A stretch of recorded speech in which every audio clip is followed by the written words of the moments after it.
بسم اللہ الرحمن الرحیم الحمد للہ کفا وسلام علی عبادہ الذین اصطفى اما بعد قال اللہ تبارک وتعالی اعوذ باللہ من الشیطان الرجیم بسم اللہ الرحمن الرحیم قال الذین استکبروا من قومه لنخرجنک یا شعیب والذین آمنوا معک من قریتنا او لتعودن فی ملتنا قال اولو كنا کارہین صدق اللہ العظیم۔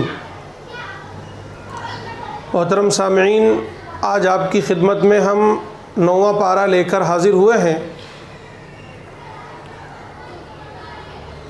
8ویں پارے کے آخری رکوع میں حضرت شعیب علیہ السلام اور ان کی قوم کا ذکر تھا، اور 9ویں پارے میں تقریباً ایک پونا صفحہ اسی واقعے کے بہت سے اجزاء بیان کیے گئے ہیں۔ اسی واقعے کا ایک اہم جز یہ ہے کہ حضرت شعیب علیہ السلام کے جو سرکش لوگ تھے، ان کی بستی یا ان کی قوم میں جو ہٹ دھرم لوگ تھے، انہوں نے حضرت شعیب سے یہ کہا کہ یا تو آپ ہمارے مذہب میں، ہماری ملت میں واپس آ جائیں، آپ یہ جو نئے دین کی تبلیغ کر رہے ہیں، یہ جو توحید کی دعوت دے رہے ہیں، یہ جو عدل و انصاف کی اور صحیح ناپ تول کی دعوت دے رہے ہیں، اس سے باز آ جائیں، ورنہ یہ کہ ہم آپ کو اپنی بستی سے نکال دیں گے۔ اس آیت کریمہ کو ہم بار بار پچھلے 1.5-2 سالوں سے پڑھ رہے ہیں۔ ہمارے لکھنے اور بولنے والے تقریباً تمام مفکرین یا مقررین یا یہ کہ مصنفین لکھ رہے ہیں، بول رہے ہیں اس تعلق سے کہ جو NRC اور CAA کے واقعات یا اس کی جو ایک شکل ہمارے ہندوستان میں لانے کی کوشش کی جا رہی ہے، جس میں خطرہ یہ ہے کہ مسلمانوں کو ان کے گھروں سے بے دخل کر دیا جائے، یا یہ کہ انہیں ڈیٹینشن سینٹر میں ڈال دیا جائے، اس طرح کی سازشیں کچھ چل رہی ہیں۔ اللہ جانے حقیقت کیا ہے، لیکن چونکہ ہمارے بہت سے درد مند حضرات اس کو بھانپ چکے ہیں، اور اس آیت کو خاص طور سے اس ضمن میں پیش کر رہے ہیں کہ قال الذین استکبروا من قومه لنخرجنک یا شعیب والذین آمنوا معک من قریتنا او لتعودن فی ملتنا، کہ یا تو آپ ہماری ملت میں واپس آ جائیں، یا یہ کہ ہم آپ کو اور آپ کے ساتھ جو اہل ایمان ہیں انہیں بستی سے نکال دیں گے۔ یقیناً اس ضمن میں یہ آیت پیش کی جا سکتی ہے اور پیش کرنا چاہیے، اس میں ایک عبرت ہے، ایک نصیحت ہے، لیکن ایک اہم نقطہ ہے جو ہم سے چھوٹ رہا ہے، میں یہاں یاد دہانی کے طور پر آپ کی خدمت میں پیش کرتا ہوں۔ وہ نقطہ یہ ہے کہ حضرت شعیب علیہ السلام اور ان کے ساتھ جو اہل ایمان تھے، ان کو ان کی قوم کے سرکشوں نے یہ بات اس وقت کہی تھی جب انہوں نے اپنی قوم پر دعوت کی اتمام حجت پوری کر دی تھی۔ حضرت شعیب کا جرم ہی یہی تھا کہ وہ ان کو دعوت دیا کرتے تھے عدل و انصاف کا، صحیح ناپ تول کا، اور بھلائی کا، توحید کا، وہ دعوت دیا کرتے تھے اور بار بار دعوت دیا کرتے تھے، جس طرح انبیاء اکرام علیہم السلام اپنی قوموں کو بار بار دعوت دے کر ان پر اتمام حجت کرتے ہیں۔ تب انہیں اس بات سے چڑ ہوتی اور یہ وہ کہتے کہ یا تو آپ ہماری ملت میں واپس آ جائیں، اس دعوت کو اور اس دین کو ترک کر دیں، ورنہ ہم آپ کو آپ کی بستی سے نکال دیں گے۔ ذرا غور کیجئے، ہم نے کیا اس ملک میں یہاں کے باشندوں، یہاں کے 110 کروڑ لوگوں تک اللہ کے دین کی دعوت پہنچائی؟ ہرگز نہیں پہنچائی۔ تو اب اگر وہ کہہ رہے ہیں تو وہ دعوت کے نتیجے میں نہیں کہہ رہے ہیں، کسی اور وجہ سے کہہ رہے ہیں، اور نہ ہی ہمارے دین کے تعلق سے کہہ رہے ہیں وہ، بلکہ وجوہات اور بہت ساری ہیں جس پر آپ خود غور کریں تو معلوم ہو جائے گا۔ اس لیے ہمیں چاہیے کہ ہم پہلے اپنے دین پر بڑی سختی سے عمل کریں، اسے لوگوں کے سامنے ایک عملی نمونہ بنا کر پیش کریں، اور پھر ان کے سامنے حق کی دعوت کو، توحید کی دعوت کو، اللہ کے دین کی دعوت کو دو ٹوک انداز میں بالکل کھول کر بیان کر دیں۔ پھر اگر اس کے بعد وہ یہ بات کہتے ہیں کہ ہم تمہیں یا تو بستی سے نکال دیں گے یا تو پھر تم ہمارے اس میں لوٹ آؤ۔ پھر یہ بات جا کر کے اس واقعے سے میل کھائے گی، اور پھر اس پر اللہ کی مدد جس طرح حضرت شعیب کو حاصل ہوئی اسی طرح آج ہمیں اور آپ کو بھی حضرت شعیب ہی کی طرح اللہ کی مدد حاصل ہوگی۔ اب آئیے ہم 9ویں پارے کے ایک ایک رکوع کا جائزہ لیتے ہیں اور اس میں جو مضامین بیان ہوئے ہیں اس کو مختصراً آپ کے سامنے پیش کرتے ہیں۔ پہلا رکوع ہے، یہاں سے شروع ہوتا ہے کہ وما ارسلنا فی قریۃ من نبی الا اخذنا اہلها بالبأساء والضراء لعلهم یضرعون، کہ ہم نے جب کبھی بھی کسی بستی میں کوئی نبی بھیجا تو ان کے ساتھ بہت سی آفات، بہت سی مصیبتیں اور پریشانیوں کو بھی بھیجا تاکہ کچھ لوگ ڈر سکیں، انہیں عبرت ہو سکے اور وہ اللہ کی طرف رجوع ہوں اور نبیوں کی بات کو مانیں۔ لیکن نتیجہ کیا ہوا کہ ان کے دل نرم نہیں ہوئے، انہوں نے سرکشی اختیار کی، اکثروں نے سرکشی اختیار کی۔ معلوم یہ ہوا کہ سماج میں بہت سی برائیاں یا بہت سی مصیبتیں یا آفات صرف اس لیے آتی ہیں تاکہ اللہ کے نیک بندوں کو اس کا احساس ہو کہ یہ اللہ کی طرف سے واقعی کوئی ہے اندیشہ، اللہ کی طرف سے آزمائش ہے جو ہم پر آئی ہوئی ہے۔ اس لیے ہمیں اور آپ کو بھی جو موجودہ دور میں جو آزمائشیں، جو آفات، جو مصیبتیں آ رہی ہیں اس کے بارے میں ہمیں یہ سمجھنا چاہیے کہ یہ اللہ کی طرف سے ہے اور ہمیں اس پر عبرت حاصل کرنا چاہیے اور نصیحت حاصل کرنا چاہیے۔ اگر ہم سے کوئی گناہ ہو رہا ہے، کوئی نافرمانی ہو رہی ہے اللہ کی، تو اس بارے میں ہمیں غور کرنا چاہیے۔ دوسرا اہم رکوع ہے جس میں حضرت دوسرا اور تیسرا بلکہ جا کر کے چوتھے پانچویں رکوع تک حضرت موسیٰ اور فرعون کا واقعہ بیان ہوا ہے۔ پہلے دوسرے اور تیسرے رکوع میں حضرت موسیٰ علیہ السلام کی دعوت کو جو فرعون کے سامنے انہوں نے پیش کی کہ میں اللہ کا نبی ہوں، توحید کی دعوت دی، اور پھر اس کے سامنے یہ واضح کیا کہ دیکھو میں جو دعوت دے رہا ہوں تمہیں یہ خالص اللہ کے لیے ہے، اس پر غور کرو۔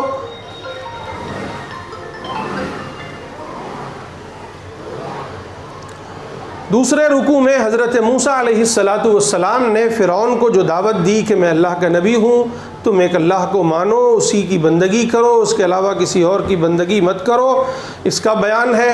فرعون نے جو پھر جواب دیا اس کا بیان ہے۔ پھر تیسرے رکوع میں جادوگروں کو تمام سرداروں نے یہ طے کیا کہ حضرت موسیٰ علیہ السلام جو نشانی دکھا رہے ہیں عصا کہ وہ ایک اژدہا بن جاتا ہے، یا یہ کہ جو ید بیضا نکال رہے ہیں وہ ایک چمکدار ہاتھ بن کر لوگوں کے سامنے آتا ہے، وہ جو ہے انسانوں کے لیے وہ تو جادو لگتا ہے۔ تو ان لوگوں نے کہا کہ چلو شہر سے بڑے بڑے جادوگروں کو بلاتے ہیں اور حضرت موسیٰ اور جادوگروں کا ایک مقابلہ کرواتے ہیں۔ وہ مقابلہ کروایا گیا، نتیجہ یہ ہوا کہ حضرت موسیٰ علیہ السلام کو کامیابی نصیب ہوئی اور جادوگر ناکام ہوئے۔ پھر رکوع نمبر 4 میں بنی اسرائیل پر جو فرعون نے ظلم و ستم ڈھا رکھے تھے اس کا بیان ہے، اور پھر اس کے نتیجے میں حضرت موسیٰ علیہ السلام نے بنی اسرائیل کو جو نصیحت کی کہ استعینوا بالصبر، کہ تم لوگ جو ہے صبر سے کام لو۔ اللہ کی طرف سے قال موسیٰ لقومہ استعینوا باللہ واصبروا، کہ حضرت موسیٰ علیہ السلام نے اپنی قوم سے کہا کہ اللہ کے ساتھ اللہ سے مدد حاصل کرو، وہی تمہاری مدد کرے گا، اور صبر اختیار کرو، کیونکہ زمین جو ہے وہ اللہ ہی کی ہے۔ اللہ جسے چاہتا ہے اس کا وارث بناتا ہے، اور وارث انہیں بناتا ہے جو اس زمین پر حکمرانی کے لائق ہوتے ہیں۔ اور لیکن یاد رہے کہ آخری انجام جو ہے وہ اللہ کے نیک بندوں کے ہاتھ ہی آتا ہے، یعنی فتح انہی کے نصیب ہوتی ہے۔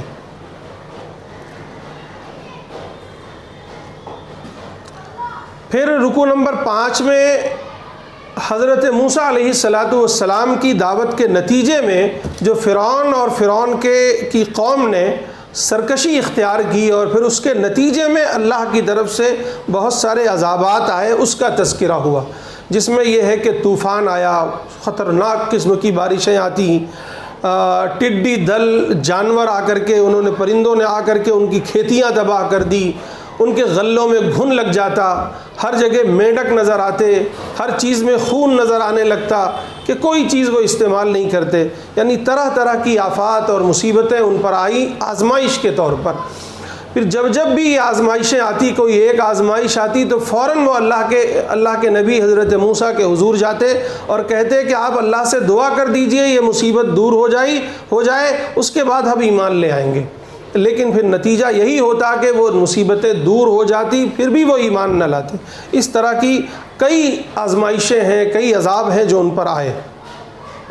پھر رکوع نمبر 6 میں اللہ تبارک و تعالیٰ نے گویا نعمت کے طور پر یہ یاد دلایا ہے بنی اسرائیل کو کہ ہم نے فرعون سے کس طرح تمہیں نجات دی ہے، اس پر غور کرو اور اس سے نصیحت حاصل کرو. پھر بنی اسرائیل کو لے کر جب حضرت موسیٰ علیہ السلام وادی سینا کی طرف چلے تو ان کی بے راہ روی اور ان کی اخلاقی اور ان کی دینی جو حالت تھی اس کا جائزہ لیجئے تو معلوم یہ ہوگا کہ وہاں وہ اتنے گئے گزرے تھے کہ وہاں انہوں نے جا کر کے ان سے کہا، حضرت موسیٰ علیہ السلام سے یہ کہا کہ موسیٰ ہمارے لیے ایک معبود بنا دیجئے بچھڑے کو. گویا شرک جو ہے مشرکین کے ساتھ رہتے رہتے ان کی گھٹی میں پڑ گیا تھا اور وہ شرک کا مطالبہ کر رہے تھے. اس پر حضرت موسیٰ علیہ السلام نے بڑی سخت سرزنش کی اور انہیں کسی طرح بھی باز رہنے کی کوشش کی. پھر رکوع نمبر 7 میں حضرت موسیٰ علیہ السلام کو اللہ تعالیٰ نے کوہ طور پر بلایا تھا 40 دنوں کے لیے تاکہ انہیں تورات سے نوازا جائے، انہیں ایک شریعت سے نوازا جائے. تو اس کے لیے اللہ تعالیٰ نے انہیں 40 دن تک روکا، یعنی 40 دن تک وہ روزے رکھتے رہے یا گویا اللہ کی ایک طرح سے خاص نگرانی میں رہے. اس کے بعد پھر اللہ تعالیٰ نے انہیں تورات کی دولت سے مالا مال فرمایا. وہاں اللہ تبارک و تعالیٰ سے حضرت موسیٰ نے ہم کلامی کا شرف حاصل کیا، اللہ سے بات کی. پھر وہیں حضرت موسیٰ علیہ السلام نے اللہ تعالیٰ سے دیدار کی خواہش کی. وہاں پھر اللہ تعالیٰ کی تجلی کا ظہور ہوا اور اس کا ایک بڑا واقعہ ہے. پھر یہ واضح کیا گیا ہے رکوع نمبر 7 میں کہ یہ تورات تو ہم تمہیں دے رہے ہیں، یہ تورات رحمت و برکت کا ذریعہ ہے، لیکن یاد رہے کہ جو لوگ تکبر اختیار کریں گے، جو لوگ سرکشی اختیار کریں گے، اللہ تعالیٰ انہیں ہدایت سے نوازے گا نہیں. پھر رکوع نمبر 8 میں اسی واقعے کا ذکر ہے کہ بنی اسرائیل نے کس طرح جو ہے بچھڑے کی پوجا کرنا شروع کر دی.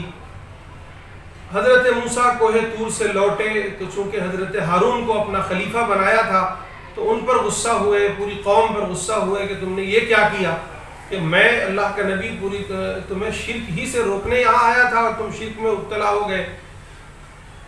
پھر رکوع نمبر 9 میں بیان ہے کہ بچھڑے کی پوجا کے نتیجے میں اللہ کا غضب ان پر نازل ہوا. پھر اللہ تعالی حضرت موسیٰ علیہ السلام نے ایک ایمان افروز دعا فرمائی. واقعہ یہ ہوا کہ جب یہ واقعہ تھم گیا یہ معاملہ تو پھر حضرت موسیٰ نے تورات پیش کی. جب تورات پیش کی تو بنی اسرائیل نے سرکشی کی، کہا کہ یہ ہم کیسے مان لیں کہ یہ تورات جو کچھ آپ ہمیں لا کر دے رہے ہیں یہ خدا ہی کی طرف سے ہے. تو اس میں جو ہے 70 قوم کے معزز لوگوں کو حضرت موسیٰ نے انتخاب کیا اور انہیں کوہ طور پر لے گئے. وہاں اللہ تبارک و تعالیٰ سے درخواست کی، اللہ تبارک و تعالیٰ نے براہ راست ان سے بات کی، لیکن اس کے باوجود بھی پھر انہوں نے سرکشی کی اور کہا کہ ہم یہ کیسے مان لیں کہ اللہ ہی کی بات ہے، اللہ ہی ہم سے بات کر رہے ہیں.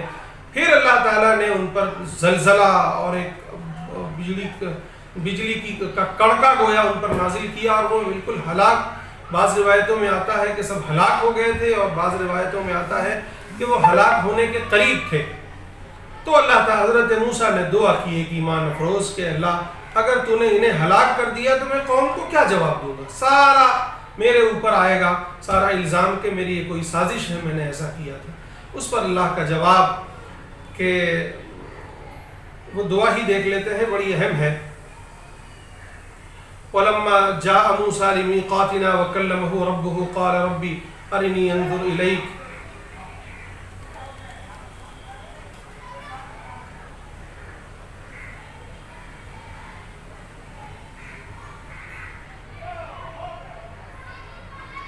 کو دعا یہ تھی کہ واختار موسیٰ قومہ 70 رجلا لمیقاتنا فلما اخذتهم الرجفة قال لو شئت اهلكتهم من قبل وإياي اتهلكنا بما فعل السفهاء منا ان هي الا فتنتك تضل بها من تشاء وتهدي من تشاء انت ولينا فاغفر لنا وارحمنا وانت خير الغافرين۔ اے پروردگار تو ہمارا کارساز ہے، ہمارا ولی ہے، تو ہماری مغفرت فرما، ہم پر رحم فرما، تو ہی مغفرت فرمانے والا ہے سب سے اچھا۔ پھر ہمارے لیے اس دنیا میں بھی بھلائی لکھ دے اور ہم آخرت میں بھی تیرے ہی پاس آنے والے ہیں۔ پھر اللہ کا جو جواب آیا وہ خاص طور سے ہمیں پڑھنے کے لائق ہے۔ اللہ تبارک و تعالیٰ نے جواب دیا، قال عذابی اصیب بہ من اشاء، یاد رکھو کہ میرا عذاب اسی کو لاحق ہوگا جسے میں چاہوں گا، یعنی جو سرکشی اختیار کرے گا، نافرمانی کرے گا، میں اس کے لیے عذاب کا فیصلہ کروں گا تو میرا عذاب اسی کو آئے گا۔ میری رحمت بڑی وسیع ہے، ہر چیز سے وسیع ہے، یاد رکھو، لیکن میں نے اسے ان لوگوں کے لیے لکھ دیا ہے، اس رحمت کو کن کے لیے؟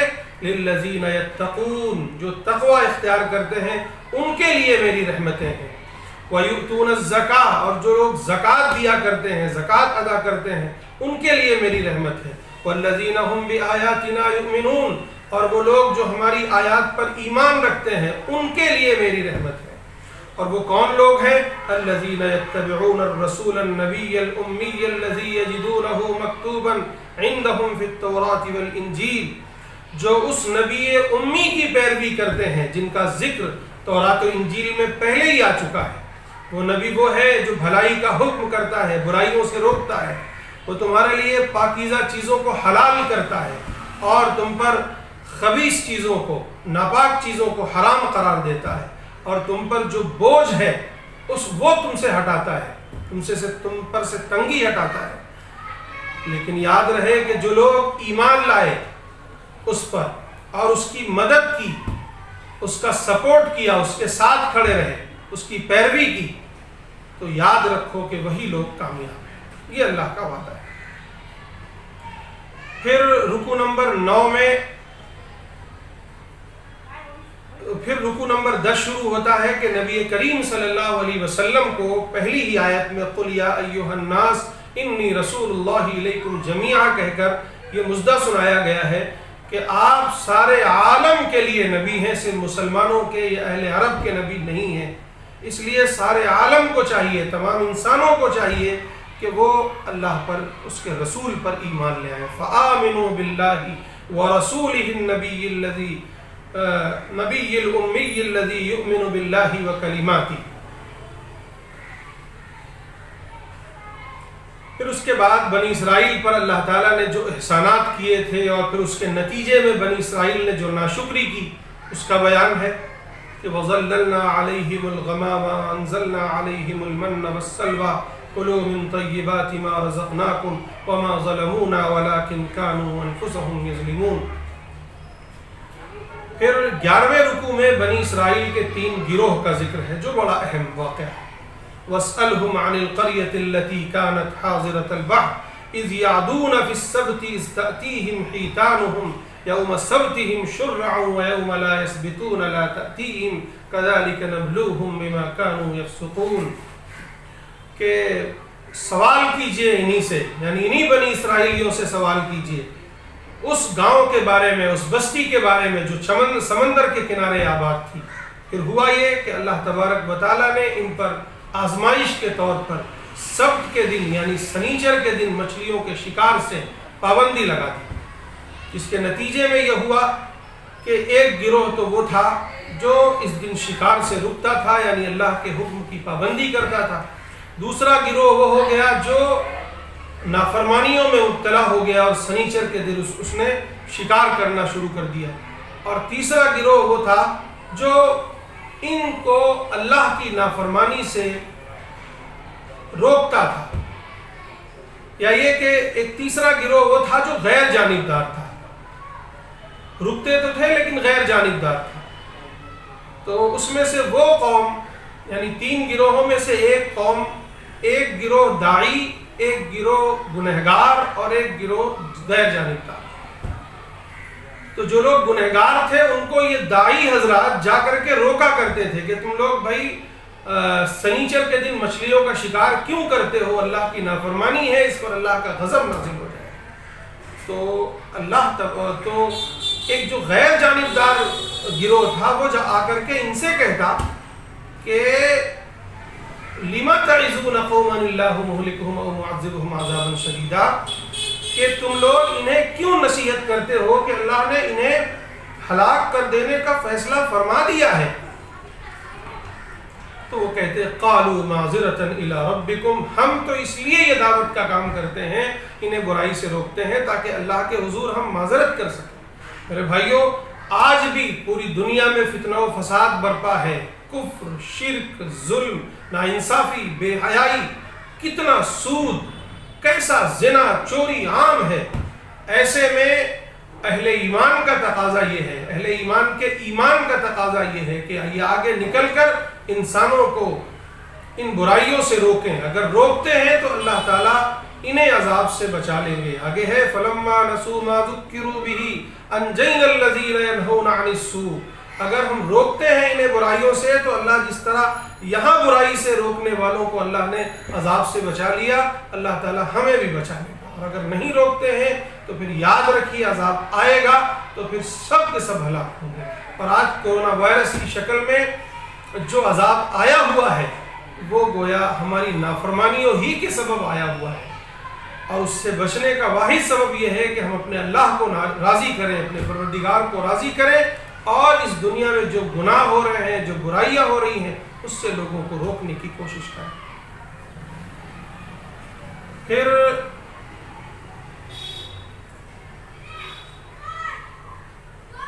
یہ بتایا گیا ہے کہ بنی اسرائیل پر قیامت تک اللہ تبارک و تعالیٰ نے ذلت و رسوائی مار دی ہے، اور پھر اللہ تعالیٰ نے یہ بھی واضح کیا ہے کہ ہم نے انہیں کتاب دی، لیکن یہ کتاب کے بڑے نااہل وارث ثابت ہوئے۔ کتاب کو انہوں نے بیچنا شروع کر دیا، منمانی کرنا شروع کر دیا، تحریف کرنا شروع کر دیا۔ پھر اللہ کے خاص بندوں کی کچھ صفات بیان ہوئی ہیں۔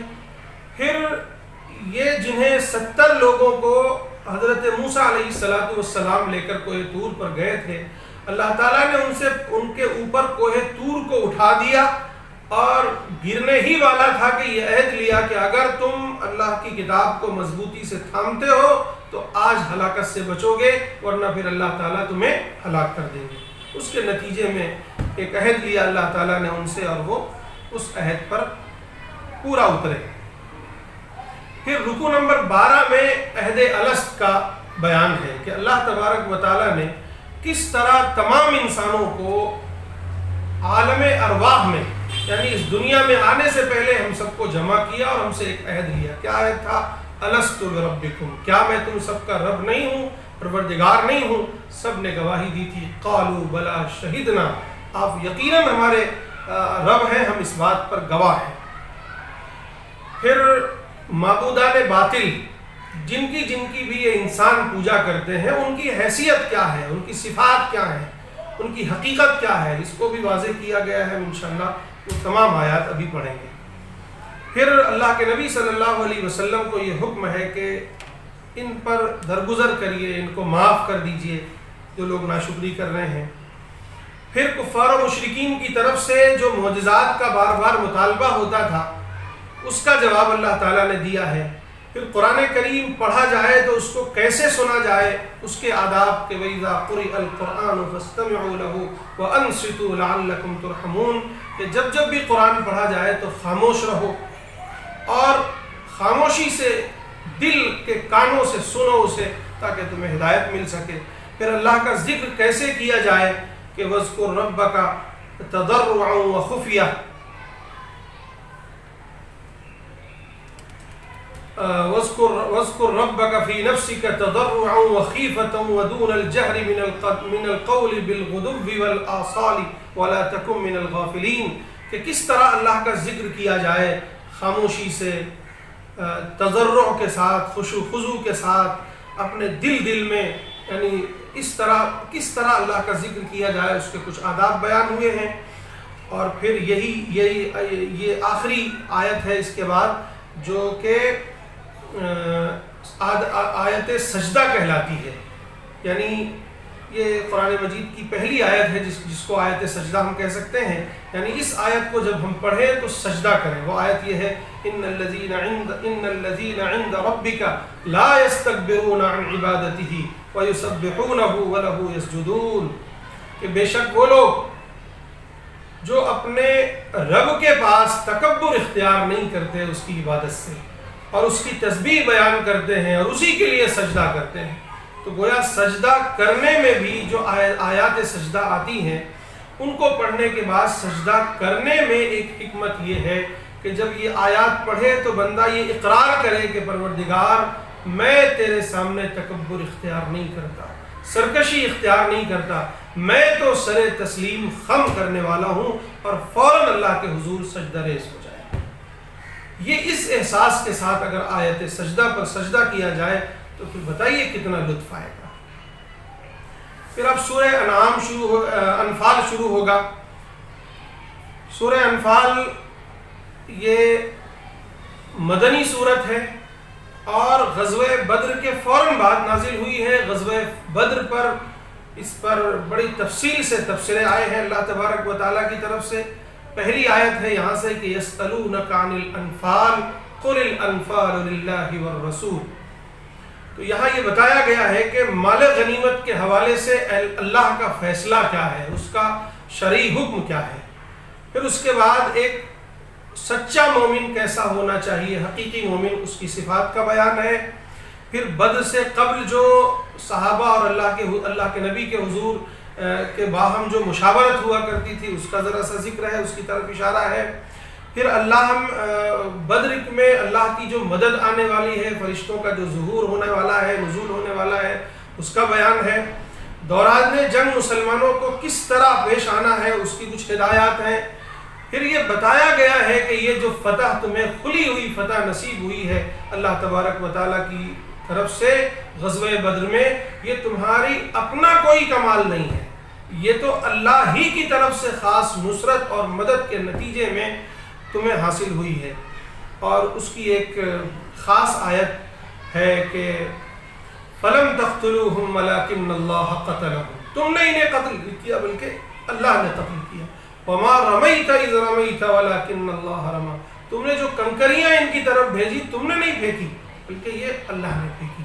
گویا جو کچھ مسلمانوں نے غزوہ بدر میں جانبازی کا مظاہرہ کیا ہے اس پہلے جہاد میں، اس کو اللہ نے اپنی طرف منسوب کیا ہے کہ اصلاً میری مدد اور میرے خاص فیصلے کا نتیجہ تھا، اس لیے ہمیں اس پر اللہ کا شکر ادا کرنا چاہیے۔ رکوع نمبر 15 میں اللہ اور اس کے رسول کی اطاعت کا حکم ہے۔ اللہ اور اس کے رسول تمہیں پکارے تو اس پر لبیک کہو، اور مہاجرین پر جو اللہ کی خاص نعمتیں ہیں اس کی یاد دہانی کرائی گئی ہے۔ رکوع نمبر 16 میں تقوی کیا ہے اور تقوی کی برکات کیا ہیں اس کو واضح کیا گیا ہے کہ یا ایھا الذین آمنوا ان تتقوا اللہ یجعل لکم فرقانا۔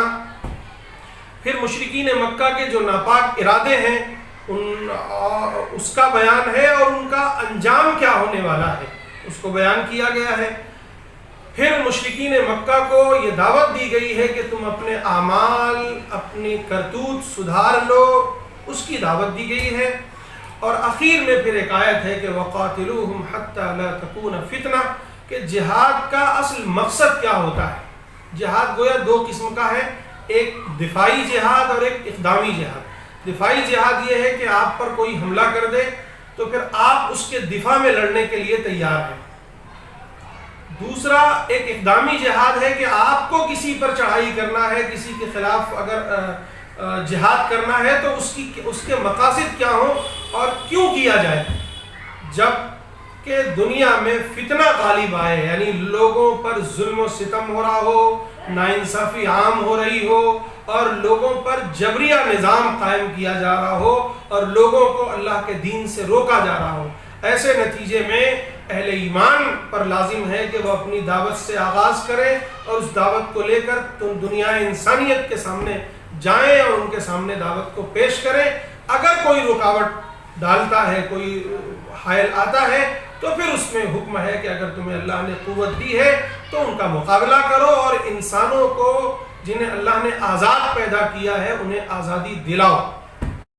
یہ ہم نے پورے پارے کا خلاصہ پڑھ لیا۔ اب آئیے کچھ اہم آیات کا مطالعہ کرتے ہیں۔ سب سے پہلی آیت جو پڑھیں گے وہ آیت نمبر 94 اور 96 آیت ہے سورۃ الاعراف کی، کہ وما ارسلنا فی قریۃ من نبی الا اخذنا اہلها بالبأساء والضراء لعلهم یضرعون، کہ جو بھی مصیبتیں اور پریشانیاں انسانوں کے سامنے آتی ہیں وہ اس لیے آتی ہے کہ تاکہ یہ عبرت حاصل کرے، نصیحت حاصل کرے۔ اس وقت جو کرونا وائرس پوری دنیا میں آیا ہوا ہے، یہ ہمیں یہ پیغام دے رہا ہے کہ اے لوگوں، اپنے رب کو راضی کرو جس نے تمہیں پیدا کیا ہے، وہ تم سے ناراض ہو گیا ہے، تمہیں چاہیے کہ تم اس کی طرف رجوع کرو، اس کے سامنے سر تسلیم خم کر دو اور ہتھیار ڈال دو کہ پروردگار تو نے ہی یہ مصیبت ڈالی ہے، تو ہی یہ ہٹا سکتا ہے۔ یقیناً یہ ہمارے اعمال، ہمارے کرتوت کا نتیجہ ہے، لیکن اے اللہ ہم توبہ کرتے ہیں اور تجھے راضی کرنے کی کوشش کرتے ہیں، تیرے دین پر عمل کریں گے اور پھر اللہ سے رجوع کریں۔ یہ اس لیے یہ مصیبتیں، یہ پریشانیاں آتی ہیں۔ اس کے بعد جو آیتیں ہم پڑھیں گے وہ آیت نمبر 104 سے 108 تک، جس میں حضرت موسیٰ علیہ السلام نے فرعون کو دعوت دی ہے۔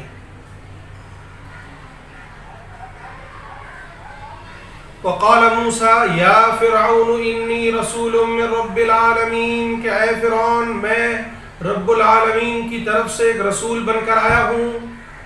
یہ ہے نبیوں کی دعوت۔ آج ہمیں اور آپ کو بھی دو ٹوک انداز میں دعوت دینی چاہیے۔ کسی وقت، چاہے فرعون وقت ہو چاہے عام انسان ہو، ان کے سامنے جا کر یہ دعوت دیں کہ ہم تو رب العالمین کا پیغام لے کر آئے ہیں، آپ کو چاہیے کہ آپ اسے تسلیم کریں۔ حقیق علی اللہ اقول علی اللہ الا الحق، صحیح بات تو یہ ہے کہ جو کچھ بھی کہوں گا میں وہ سچ بات کہوں گا، اپنی طرف سے کوئی بات نہیں کروں گا۔ میں تمہارے پاس ایک واضح نشانی لے کر آیا ہوں تمہارے رب کی طرف سے۔ فَأَرْسِلْ مَعِيَ بَنِي اسرائیل، پہلے توحید کی دعوت دی، پھر اس کے بعد بنی اسرائیل کے بارے میں کہا کہ انہیں ظلم و ستم سے نجات دے کر ہمارے ساتھ بھیج دو۔ پھر فرعون نے کہا ان كنت جئت بآیة فأت بها ان كنت من الصادقین، اگر کوئی بڑی نشانی لے کر آئے ہو تو پیش کرو اگر سچے ہو تو۔ فَأَلْقَى عَصَاهُ فَإِذَا هِيَ ثُعْبَانٌ مُبِينٌ، پھر حضرت موسیٰ نے اپنا عصا ڈال دیا، وہ ایک کھلا ہوا اژدہا بن گیا، لوگوں نے دیکھا اپنی آنکھوں سے۔ وَنَزَعَ يَدَهُ فَإِذَا هِيَ بَيْضَاءُ لِلنَّاظِرِينَ، پھر یوں اپنے بازو سے اپنا ہاتھ نکالا، وہ ید بیضا بن گیا، یعنی چمکتا ہوا ہاتھ، روشن ہاتھ، لوگوں نے دیکھا کہ یہ ہاتھ چمک رہا ہے۔ پھر فرعون کے درباریوں نے یہ کہا کہ اے لوگوں، یہ بندہ جو آیا ہوا ہے موسیٰ، یہ ایک جادوگر ہے، بہت بڑا جادوگر ہے، یہ تمہیں تمہارے ملک سے نکالنے آیا ہے، اس لیے ایسا کرو کہ چلو پورے شہر سے جادوگروں کو بلاتے ہیں۔ کہ جادوگروں کو بلایا گیا، نتیجہ یہ ہوا کہ میدان میں دونوں کا مقابلہ ہوا، جادوگروں نے اپنے کرتب دکھائے، چھوٹی چھوٹی رسیاں ڈالی، وہ سب سانپ بن گئے چھوٹے چھوٹے بظاہر۔ پھر حضرت موسیٰ نے جب اپنا عصا ڈالا تو اس عصا میں حقیقی ایک اژدہا بنا اور جس نے سب کو نگل لیا۔ پھر جادوگروں نے جب یہ دیکھا تو وہ سب کے سب سجدے میں گر گئے اور کہا کہ آمنا برب موسیٰ و ہارون، آمنا برب العالمین، ہم رب العالمین پر ایمان لاتے ہیں، رب موسیٰ و ہارون، اور موسیٰ اور ہارون کے رب پر ایمان لاتے ہیں۔ پھر 130 سے 137 نمبر آیات بھی ہم پڑھیں گے کہ ہم نے آل فرعون کو بڑی مصیبتوں اور پریشانیوں میں گرفتار کیا، کہ ان پر قحط سالی سے پکڑ لیا، ان کے پھلوں میں کمی کر دی تاکہ وہ نصیحت حاصل کریں، اللہ کے دین کو قبول کریں۔ جب ان کے پاس کوئی بھلائی آتی ہے تو کہتے ہیں کہ قالوا لنا ھذی، یہ تو ہماری وجہ سے ہے، ہمارے لیے ہے اور ہماری ہی وجہ سے ہے۔ وَإِن تُصِبْهُمْ سَيِّئَةٌ يَطَّيَّرُوا بِمُوسَىٰ وَمَن مَّعَهُ، اور جب کوئی مصیبت آتی تو کہتے یہ موسیٰ کی وجہ سے ہے اور موسیٰ کے ساتھ جو لوگ ہیں ان کی وجہ سے۔ تو پھر اس کے بعد کیا ہوا؟ اللہ تعالیٰ نے ان پر بے شمار عذاب نازل فرمائے۔ فَأَرْسَلْنَا عَلَيْهِمُ الطُّوفَانَ وَالْجَرَادَ وَالْقُمَّلَ وَالضَّفَادِعَ وَالدَّمَ آيَاتٍ مُفَصَّلَاتٍ فَاسْتَكْبَرُوا وَكَانُوا قَوْمًا مُجْرِمِينَ، جس کے نتیجے میں اللہ کو یہ مطلوب تھا کہ یہ ہوش میں آ جائیں اور ایمان لے آئیں، لیکن یہ ایمان نہیں لائے۔ سب نے تکبر اختیار کیا، بار بار حضرت موسیٰ سے کہتے کہ آپ دعا کیجئے یہ مصیبت ٹل جائے، ہم ایمان لے آئیں گے، لیکن جیسی مصیبت ٹلتی یہ ایمان نہیں لاتے۔ پھر نتیجہ یہ ہوا کہ اللہ نے سب کو ہلاک کیا۔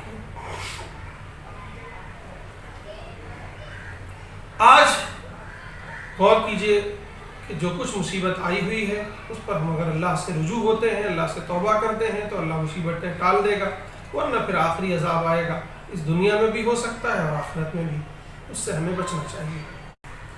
اب آئیے ایک خاص آیت پڑھتے ہیں، آیت نمبر 157 نمبر، جس میں خاص طور سے اہل ایمان کی شان بیان ہوئی ہے کہ جب وہ رسول پر ایمان لے آتے ہیں تو وہ کرتے کیا ہیں۔ نمبر 1، فَالَّذِينَ آمَنُوا بِهِ، وہ ایمان لے آتے ہیں، وَعَزَّرُوهُ، اور اس کا سپورٹ کرتے ہیں نبی کا، اور وَنَصَرُوهُ، اور اس کی مدد کرتے ہیں، وَاتَّبَعُوا نُورَ الَّذِي أُنزِلَ مَعَهُ، اور جو کچھ ان کے پاس نازل ہوا ہے اس کی پیروی کرتے ہیں، یہی لوگ کامیاب ہیں۔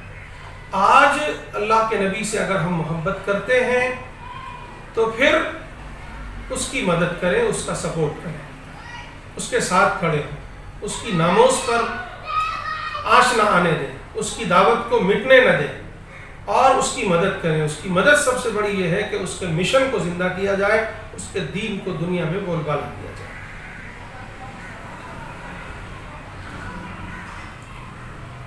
پھر اہل عہد الست میں جو وعدہ کیا تھا اللہ تبارک و تعالیٰ نے، یہ بھی ہم تقریباً پڑھ چکے ہیں۔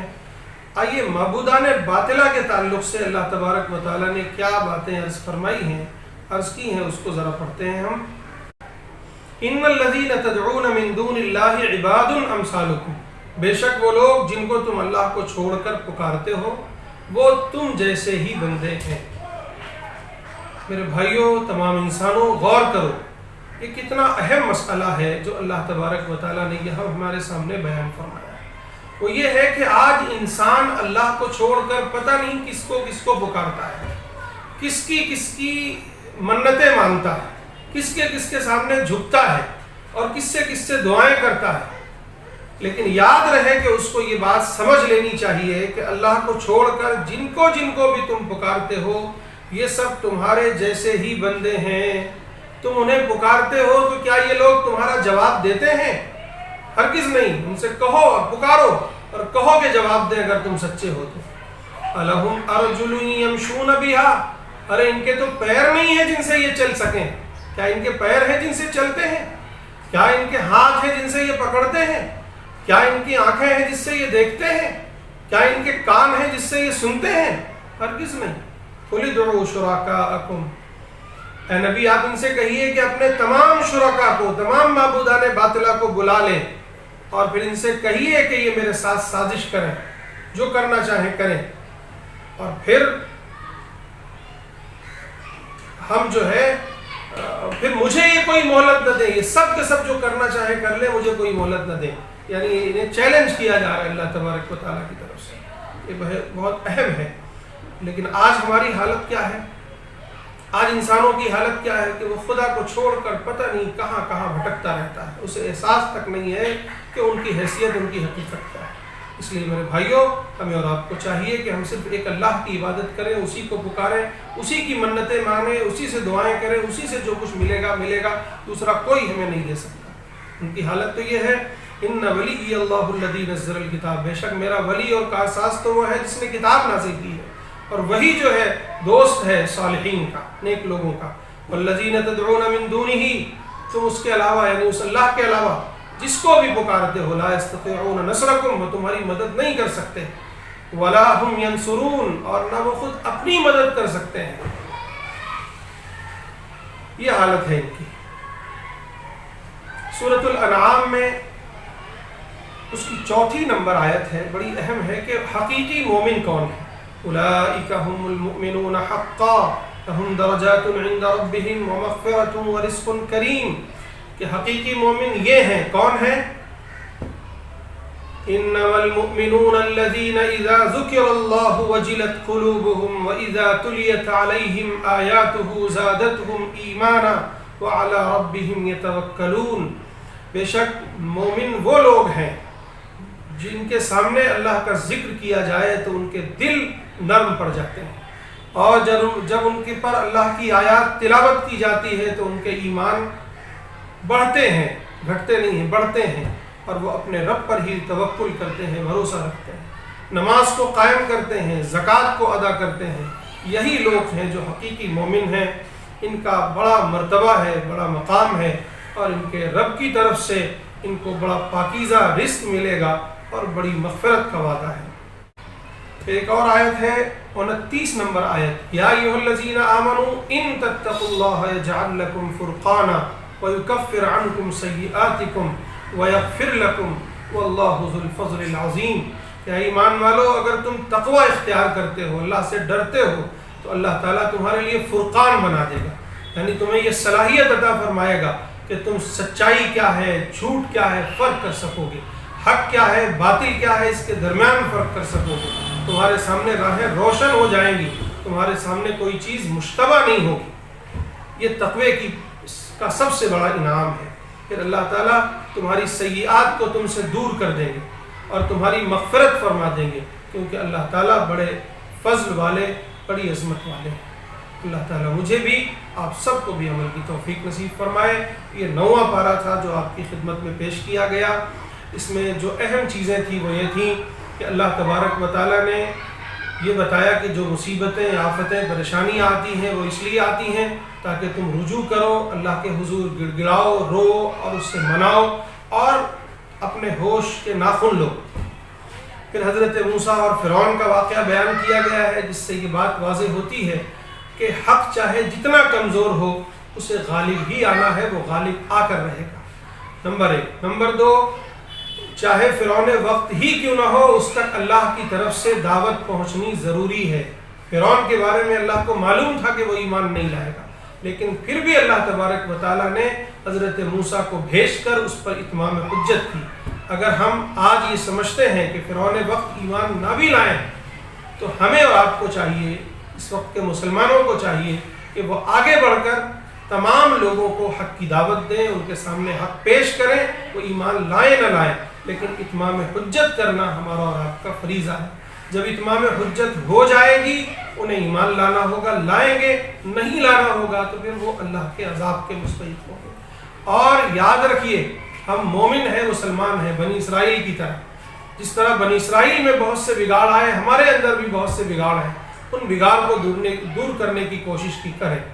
اور یاد رہے کہ اللہ کی مدد جس طرح بنی اسرائیل کو دعوت کے بعد آئی، فرعون کے سامنے، اس کی قوم کے سامنے حضرت موسیٰ اور ہارون نے جب دعوت پیش کی، پھر اس کے بعد اللہ کی مدد آئی، اسی طرح آج بھی ہمیں اگر چاہیے کہ کافروں، مشرکوں، سرکشوں کے مقابلے میں ہمیں اللہ کی مدد حاصل ہو، تو اس وقت مدد حاصل ہوگی جب ہم ان پر اتمام حجت کر دیں گے۔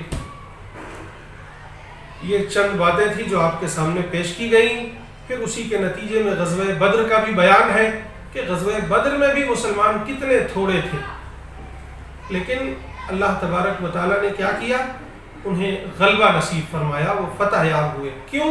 کیونکہ وہ صبر و تقوی کے ساتھ تھے اور جن سے مقابلہ تھا ان پر اتمام حجت کر چکے تھے۔ اسی طرح آج بھی ہم چاہتے ہیں کہ دنیا میں غالب ہوں، دوسری قوموں کے مقابلے میں اللہ کی نصرت، اللہ کی مدد ہمیں حاصل ہو، تو ہمیں چاہیے کہ پوری دنیا پر اتمام حجت کریں، ان تک اللہ کا پیغام پہنچائیں، یہ قرآن پہنچائیں۔ اللہ تعالیٰ مجھے بھی، آپ سب کو بھی عمل کی توفیق عطا فرمائے۔